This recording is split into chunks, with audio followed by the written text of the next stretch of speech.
Astaghfirullah. Bismillahirrahmanirrahim. Assalamualaikum warahmatullahi wabarakatuh. Alhamdulillah wassalatu wassalamu ala Rasulillah wa ala alihi wa sahbihi wa mawalah wa la hawla wa la quwata illa billahi wa ba'd. Ma'asyiral muslimat yang dimuliakan Allah Azza wa Jalla, sebelum kita bahas siapa orang-orang yang akan diberatkan hisabnya pada hari kiamat, kita harus paham dulu tentang hal-hal yang menyangkut masalah hisab ini.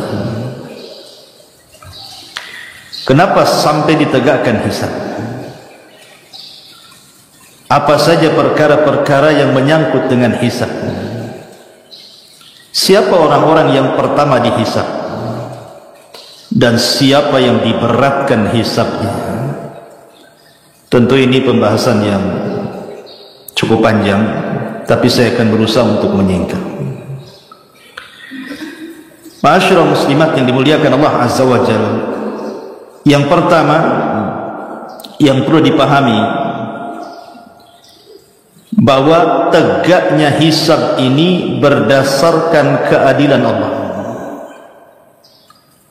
Ingat, tegaknya hisab ini berdasarkan keadilan Allah, bukan kezaliman.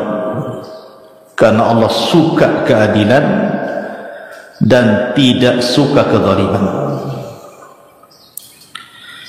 Maka siapapun ketika di dunia menghabiskan waktu-waktunya untuk beribadah kepada Allah Azza wa Jalla, berzikir, membaca Al-Quran, salat, zakat, sedekah, silaturahim, dan apapun sebutkan ibadahnya, maka semua ada hisabnya, ada balasannya, sehingga tidak ada yang sia-sia di dunia ini. Sekecil apapun kebaikan tidak akan sia-sia.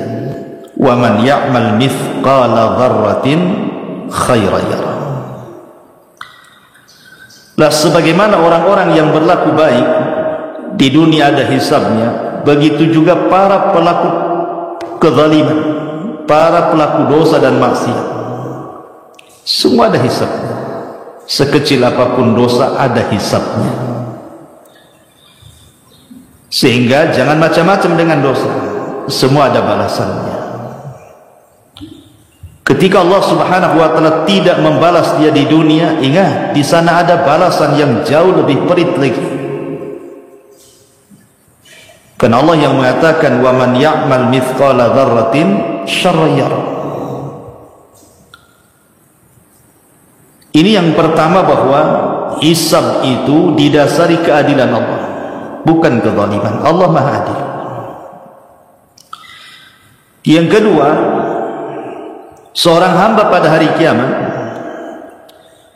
akan dicukupkan semua amalannya, semua balasannya, tidak ada yang dikurang sedikit pun.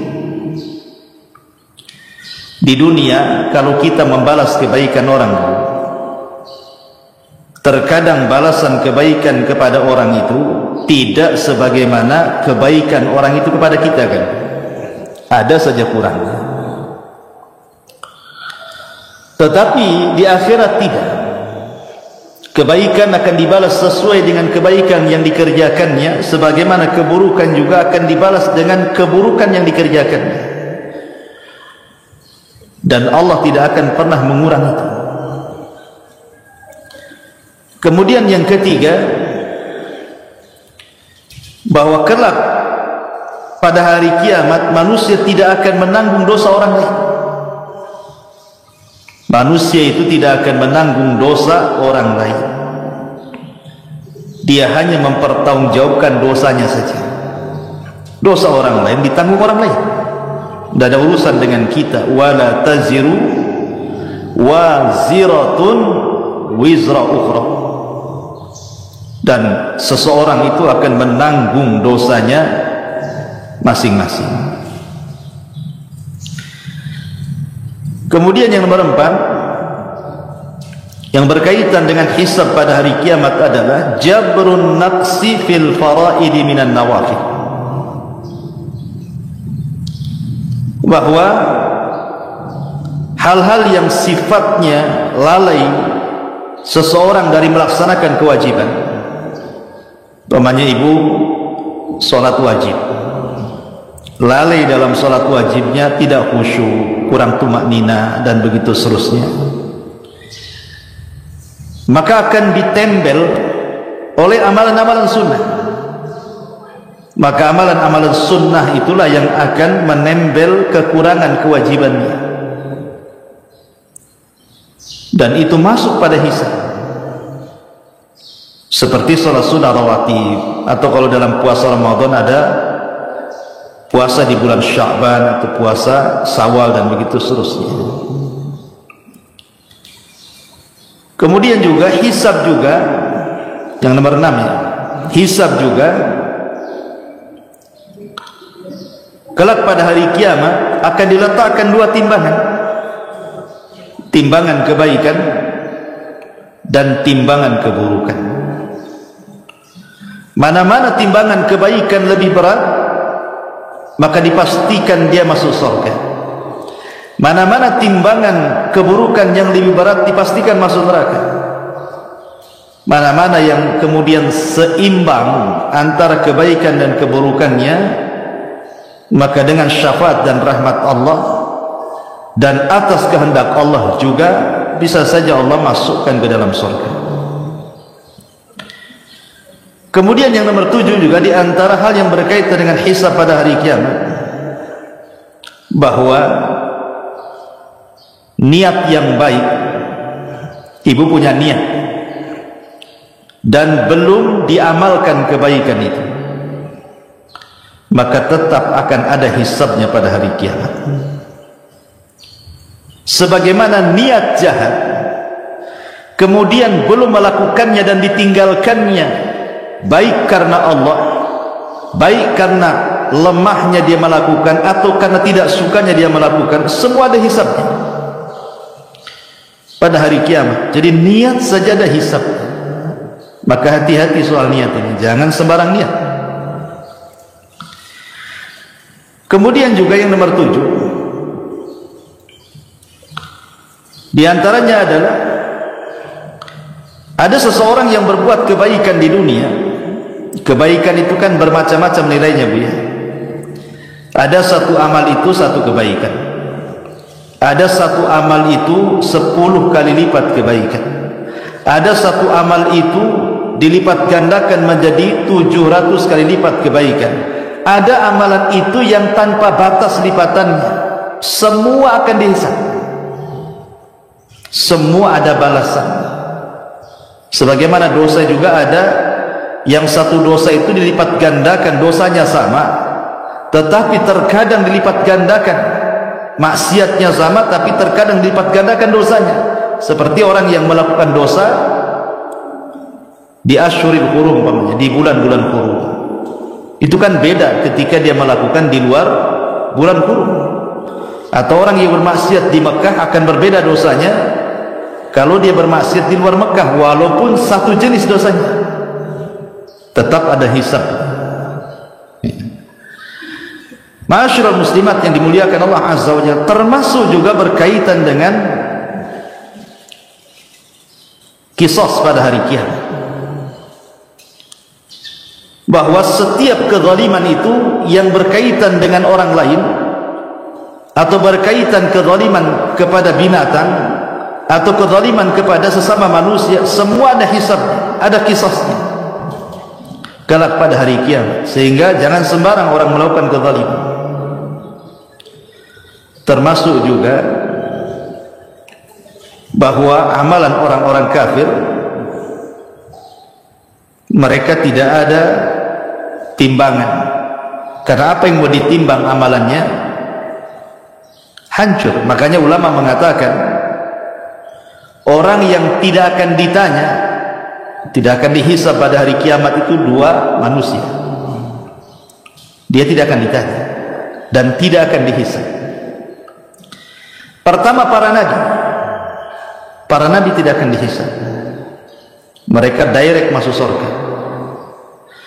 Yang kedua, orang-orang musyrik, orang-orang kafir, apa yang mau dihisab?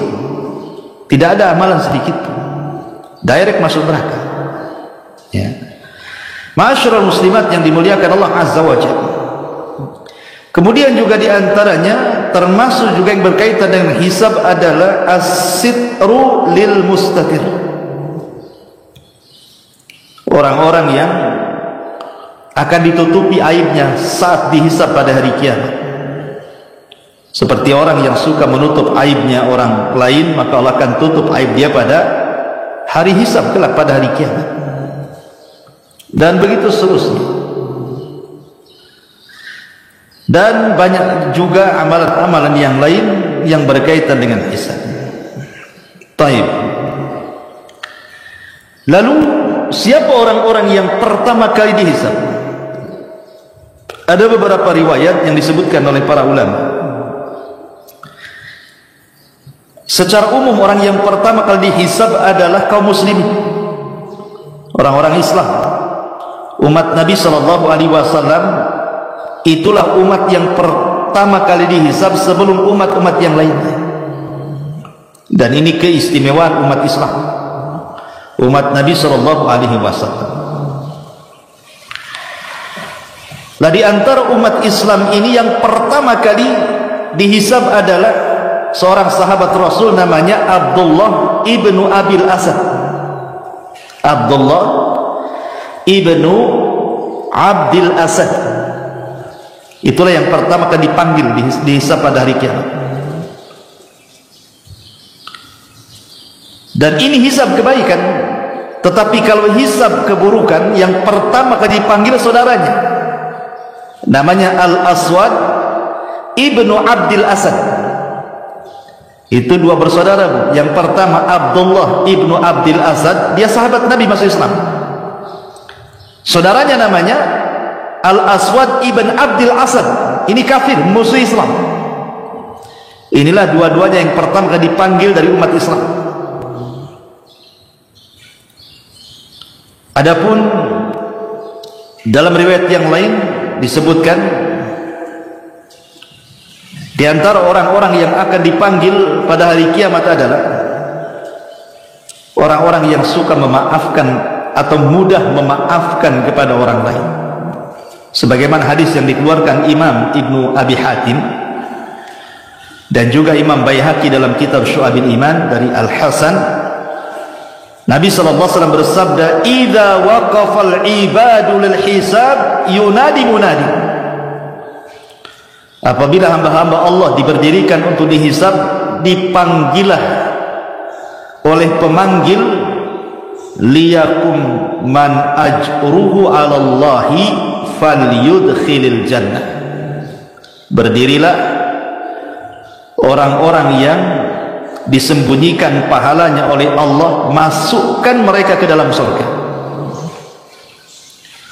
Tsumma nada munadi ats-tsani. Kemudian ada panggilan yang kedua, liyakum man ajruhu 'ala Allah. Maka hendaklah berdiri siapapun yang pahalanya disimpan oleh Allah. Qalu, mereka mengatakan, wa man dzalladzi ajruhu 'ala Allah? Siapa orang-orang yang disimpan pahalanya di hadapan Allah itu? Maka Rasul mengatakan, al-afuna 'anin nas, orang-orang yang mudah memaafkan kesalahan orang. Mudah sekali. Sesakit apapun dia menyakiti ibu itu, ibu mudah memaafkan. Walaupun ini kan, karena kenapa ini yang pertama kali dihisab juga? Karena sulit memaafkan orang itu. Memaafkan orang itu, jangankan memaafkan, minta maaf, tahu-tahu salah, jelas-jelas ibu salah tuh. Kan berat tuh minta maaf, padahal jelas-jelas ibu salah. Apalagi ibu di pihak yang benar, kemudian ibu disuruh memaafkan, kan lebih berat lagi. Makanya lihat bagaimana pahalanya luar biasa. Tergolong orang-orang yang di awal-awal dihisab pada hari kiamat, dipanggil dan dimasukkan ke dalam surga. Dan Allah katakan, faman afa wa aslaha fa ajruhu 'ala Allah. Siapa yang mudah memaafkan dan mengislah, maka pahalanya disimpan Allah Subhanahu wa taala. Kemudian juga di antara orang-orang yang pertama kali dihisab juga sebutkan dalam hadis adalah orang-orang yang senantiasa menjalankan salat. Awal ma yuhasabul abdu yaumal qiyamah salatu. Yang pertama kali dihisab adalah salatnya. Siapa yang baik solatnya, maka semua amalannya dianggap baik. Siapa yang buruk solatnya, maka semua amalannya dianggap buruk. Termasuk soal darah, pembunuhan. Itu juga awal ma yuqdu anhu yaumal qiyamah ad-dima. Awal yang pertama diputuskan pada hari kiamat adalah persoalan darah, pembunuhan. Masyarul muslimat yang dimuliakan Allah Azza wa Jalla, ini juga di antara orang-orang yang pertama kali dihisab pada hari kiamat. Baik, kita masuk pembahasan. Lalu siapa orang-orang yang diberatkan hisabnya pada hari kiamat itu? Siapa mereka? Aisyah Ummul Mukminin radhiyallahu anha, beliau pernah suatu ketika bertanya kepada Nabi sallallahu alaihi wasallam tentang ayat fasaufa yuhasabu hisaban yasira. Fasaufa yuhasabu hisaban yasira. Maka kelak ada orang-orang yang akan dihisab dengan hisab yang mudah. Maknanya di sana ada hisab yang sulit.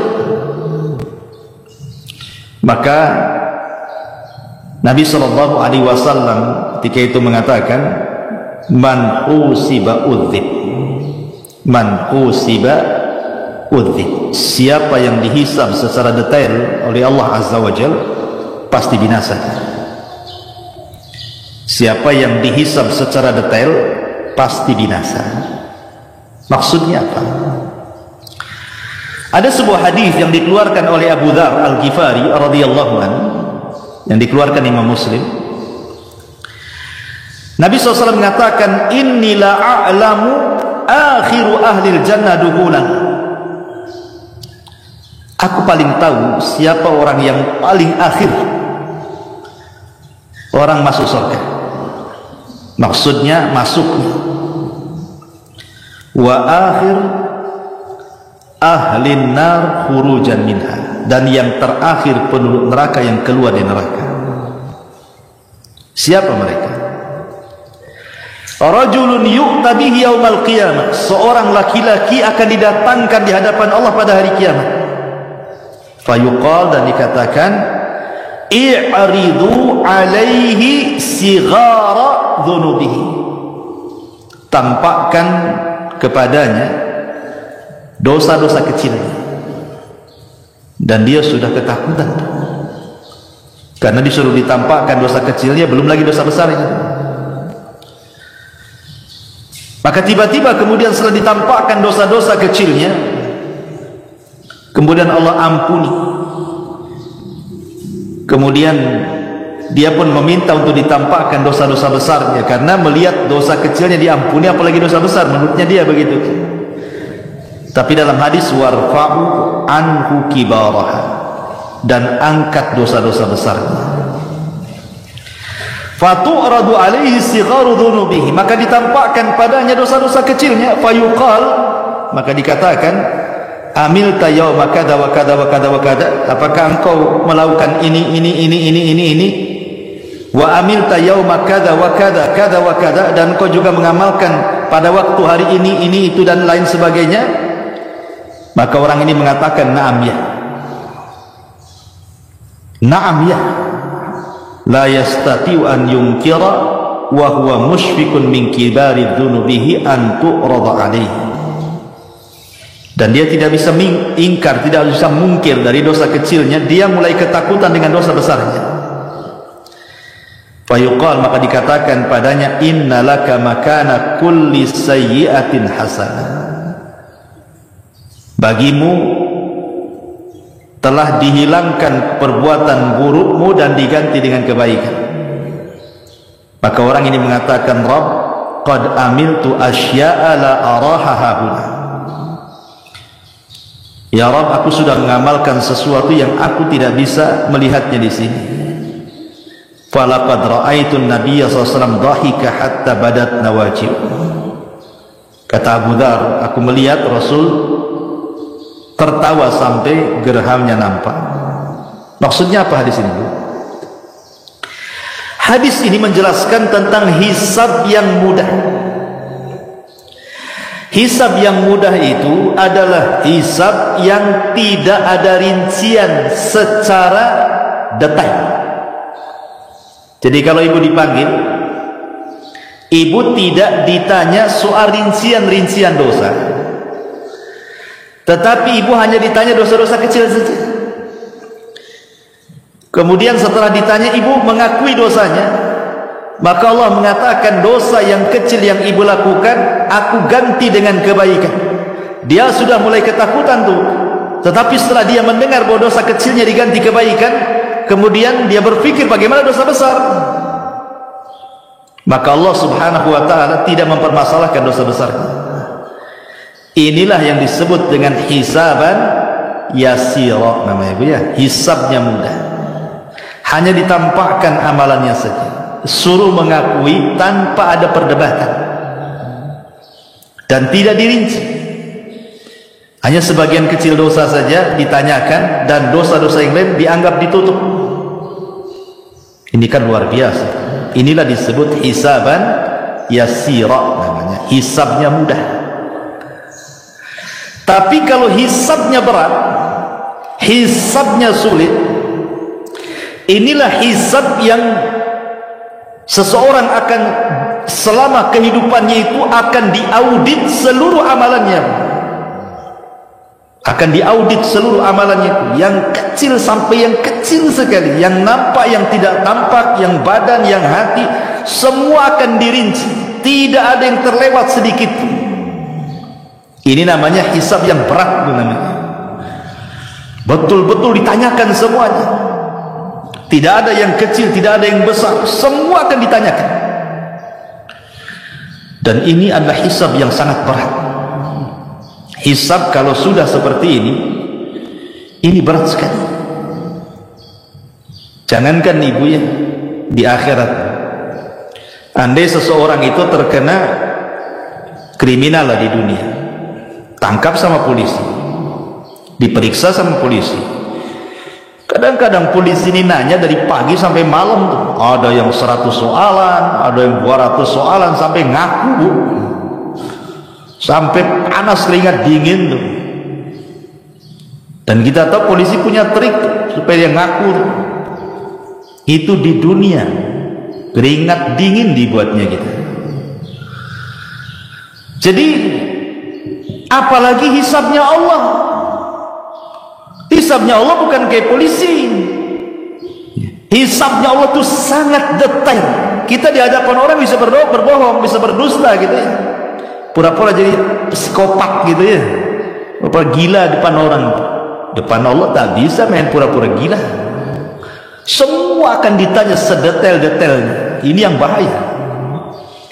Kalau tidak ada yang tersisa dari yang besar sampai yang kecil, yang tampak atau yang tersembunyi dalam hati, semua disingkap oleh Allah.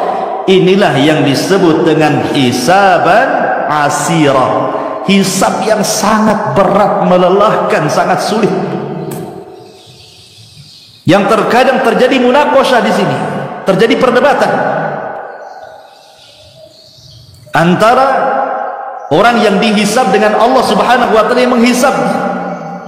Terkadang dia mengingkari, tapi pada hari kiamat tidak bisa orang mengingkari apa yang sudah dilakukannya. Kenapa? Karena lisan dikunci, tangan pula yang bicara, kaki pula yang jadi saksi. Yauma nakhtimu ala afwahihim wa tukallimuna aydihim wa tashhadu arjuluhum bima kanu ya'malun. Kunci, lisan terkunci, tangan bicara, kaki pula jadi saksi. Bukan hanya tangan bicara, kulit bicara. Siapa manusia yang badannya tidak ada kulitnya? Nggak ada kecuali kulit ini. Semua manusia itu dari ujung kepala sampai kaki ada kulitnya.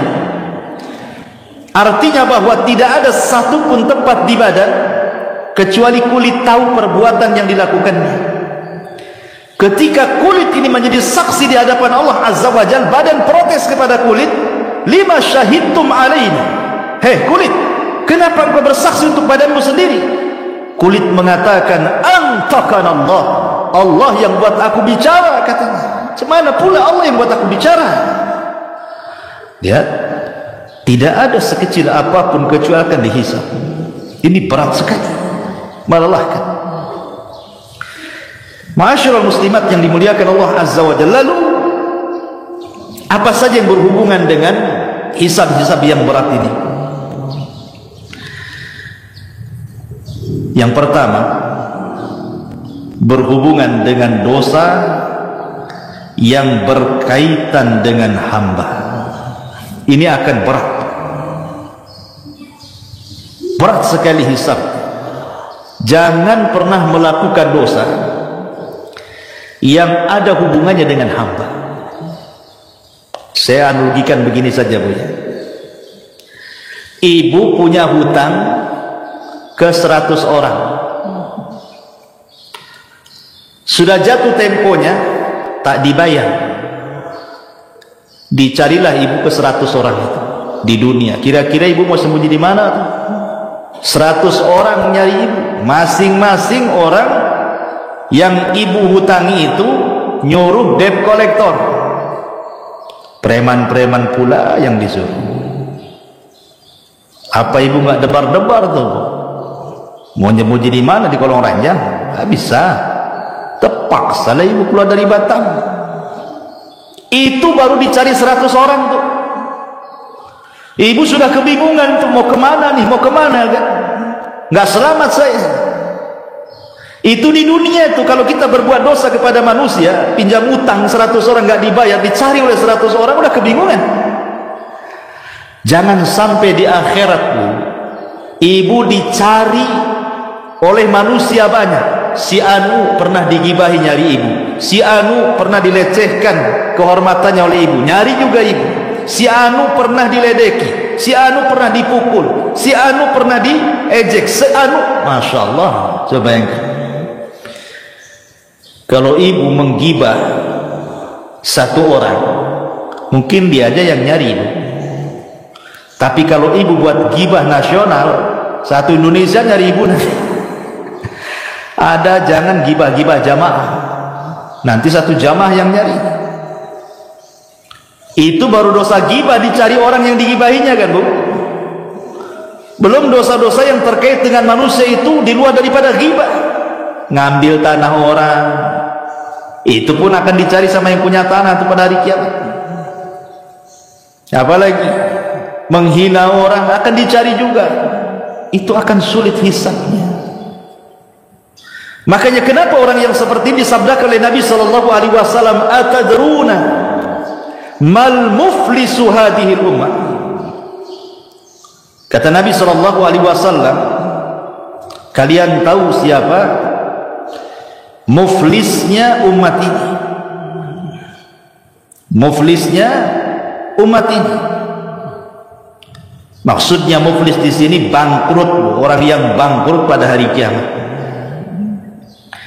Sahabat polos, bukan, disangkanya orang bangkrut, usahanya yang bangkrut. Ya, kata sahabat, ya orang muflis itu man la dirhamalahu wala mata, orang yang gulung tikar usahanya, orang yang tidak punya modal, habis semua, nggak ada barang, nggak ada uang, itulah barang bangkrut, katanya. Kata Rasul, bukan itu. Tapi orang yang bangkrut ini, kata Rasul, innal muflisa min ummati yaumal qiyamati man ya'ti yaumal qiyamati bi salatin wa siyamin wa zakatin wa ya'ti qad syatama hadha wa qadhafa hadha wa akala mala hadha wa safaka dama hadha wa dharaba hadha.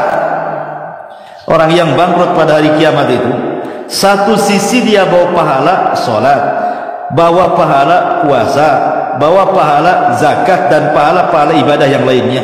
Sisi lain dia zalim pula sama orang, pernah mencaci si fulan, pernah menuduh si fulan, pernah makan harta si fulan, pernah membunuh darah si fulan, pernah memukul si fulan. Lihat, di sini ada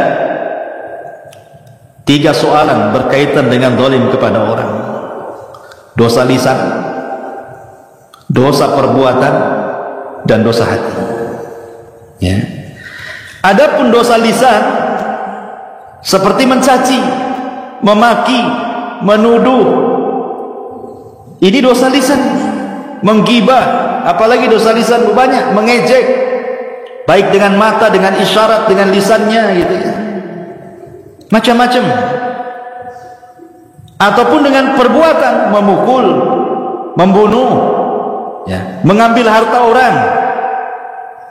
Ataupun dengan hati, hasad kepada orang, benci kepada orang, dendam kepada orang, dan begitu seterusnya. Semua akan dicari ibu gara-gara dosa 3 perkara ini.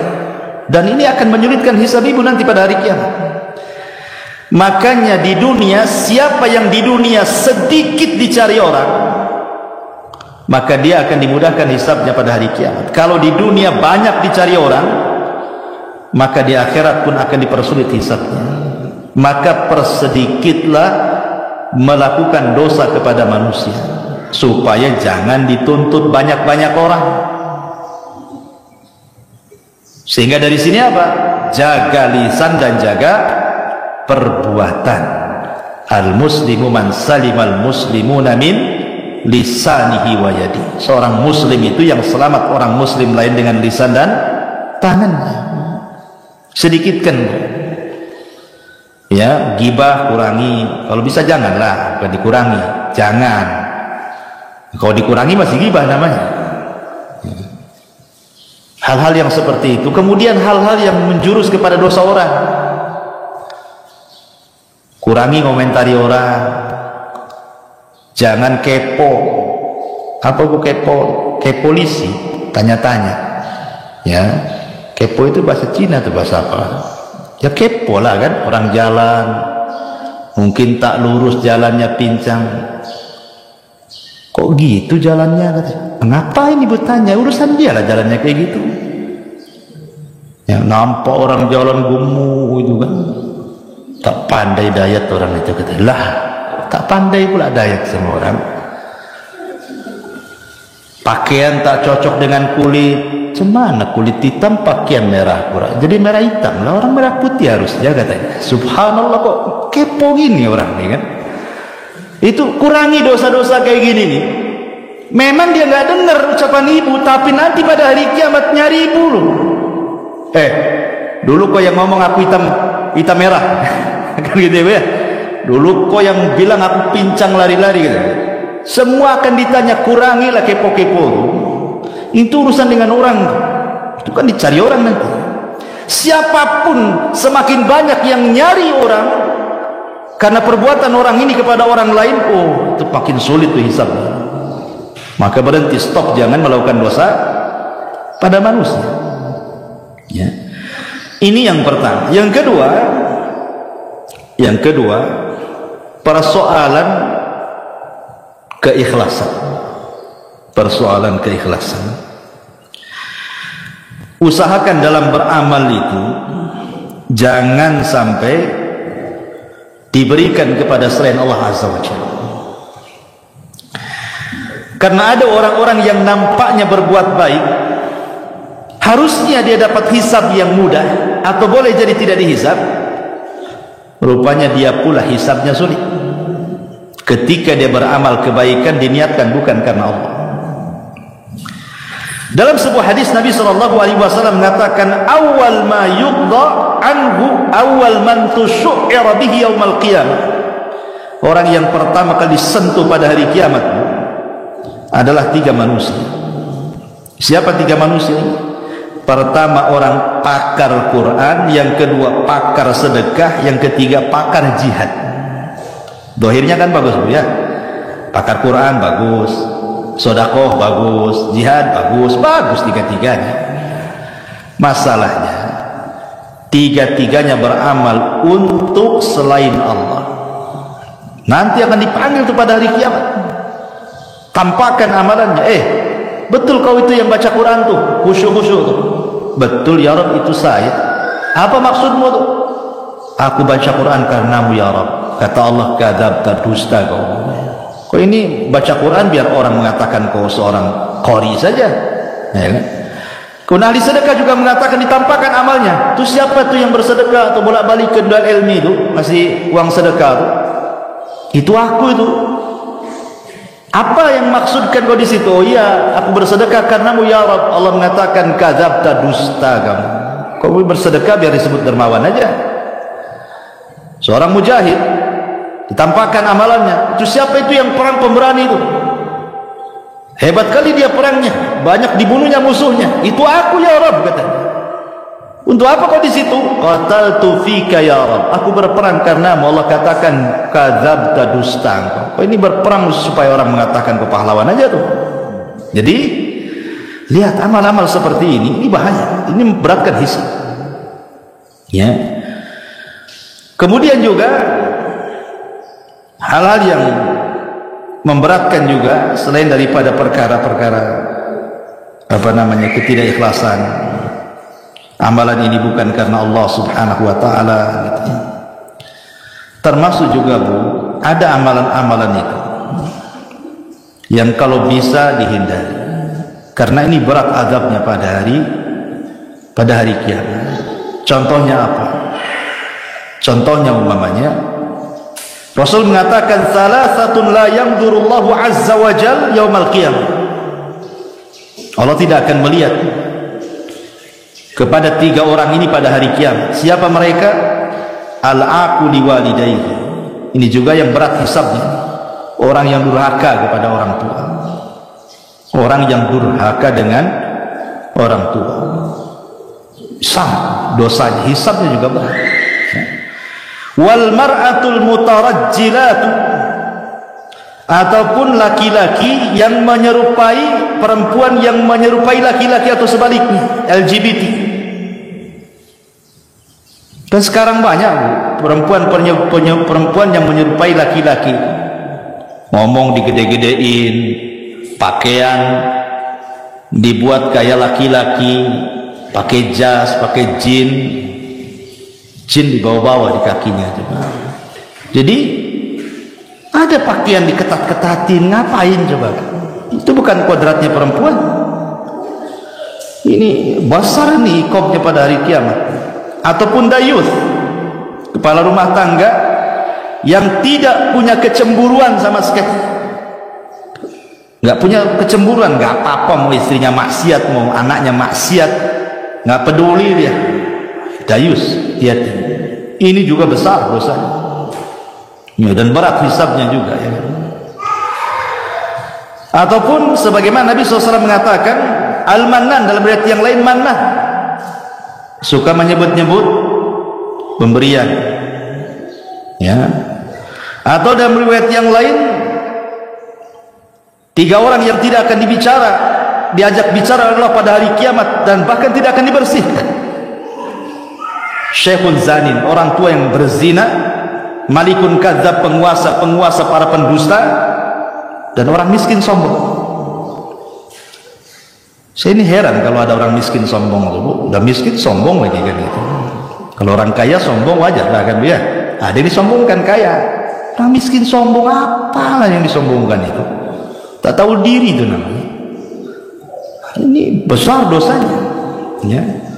Dan banyak lagi ya orang-orang yang sombong nanti pada hari kiamat juga akan dikumpulkan dan dijadikan seperti semut. Ini diantara keterangan para ulama bahwa nanti pada hari kiamat itu semua akan dihisab di hadapan Allah, termasuk juga Allah mengatakan latus alunna yauma idzin anin naim, karena akan ditanya pada hari kiamat soal nikmat semua nikmat itu akan ditanya, yang kecil, yang besar semua akan ditanya di hadapan Allah Subhanahu wa taala. Wallahu a'lam. Ini yang bisa sampaikan. Subhanakallahumma bihamdika asyhadu an la ilaha illa anta astaghfiruka wa atubu ilaik. Allahu ta'ala alam. Assalamualaikum warahmatullahi wabarakatuh.